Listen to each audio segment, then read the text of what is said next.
எண்ணி பாட போறேன் நான் உன்னை எண்ணி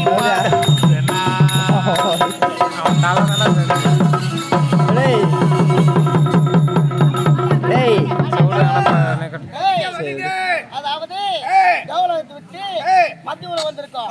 இந்த மத்திய ஊரத்திலே அந்த ஊர்வசியானவள் நீர் பார்த்துகிறாளா இல்லை என்று கண்காணிக்க வேண்டும். ஜாக்கிரதா இருக்க வேண்டும். ஏனென்றால் அந்த மலர் 108 மலர் யாருக்குரியது? தந்தைக்கு உரிய மலர், தந்தைக்கு உரியது. அதனால பாதுகாப்பா இருக்க வேண்டும்.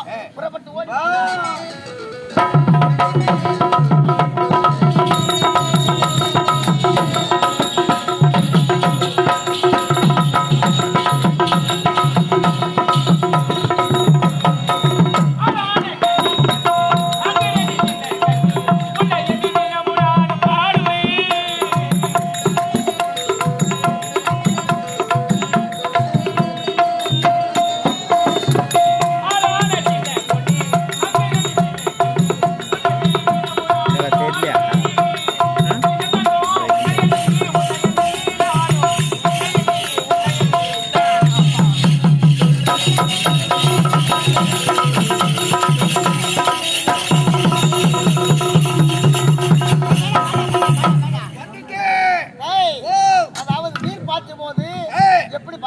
கண்காணிக்க வேண்டும். அதனால சொல்றேன், ஏன்னா மறந்து விடக் கூடாது, கடமை தவறக்கூடாது, கடமை தவறாமல் இருக்க வேண்டும். அதனால சொல்றேன், கண்காணிக்க வேண்டும். நீ ஒரு பக்கம் பாரு, ஒரு பக்கம்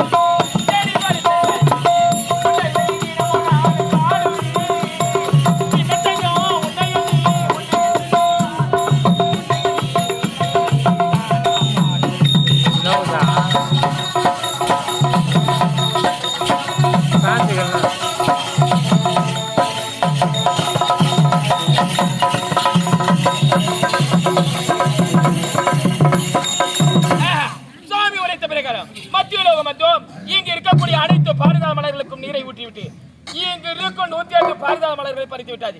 இப்பொழுதே நாம் தேவலோகம் செல்லலாம்.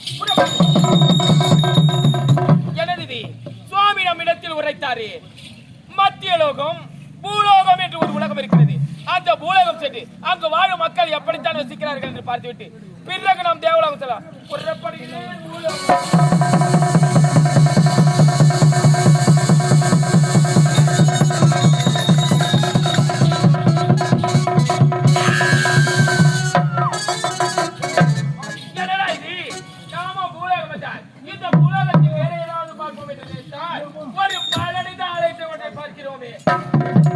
சரி, இந்த ஆலயத்துள்ள அப்படி என்னதான் இருக்கிறது என்று பாரு.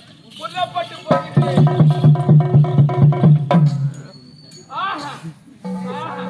என்னடா இது? நாம வேறு ஏதாவது ஒன்றை காண்போம் என்று நினைத்தோம். மற்றவுடனே ஒரு பாழடைந்த ஆலயத்தை ஒன்றை பார்த்தோம். ஆலயத்தில் உள்ள அப்படி என்னதான் இருக்கிறது என்று சென்று பார்க்கலாம் என்று பார்த்தால் ஒரு பாழடைந்த அம்மன் ஆலயமானது ஒன்று காணப்படுகிறது. இந்த அம்மன் சிலைக்கு யாரும் தீப தூப ஆராதனை செய்து வழிபடுவது கிடையாதா? சரி, நாம் கரத்தில் இருக்கும் 108 பாரிஜாத மலர்களை கொண்டு இப்போதே இந்த அம்மனை நாமே வழிபடலாம். மக்களிலே நீராடி குங்குமத்தால் பொட்டியிட்டு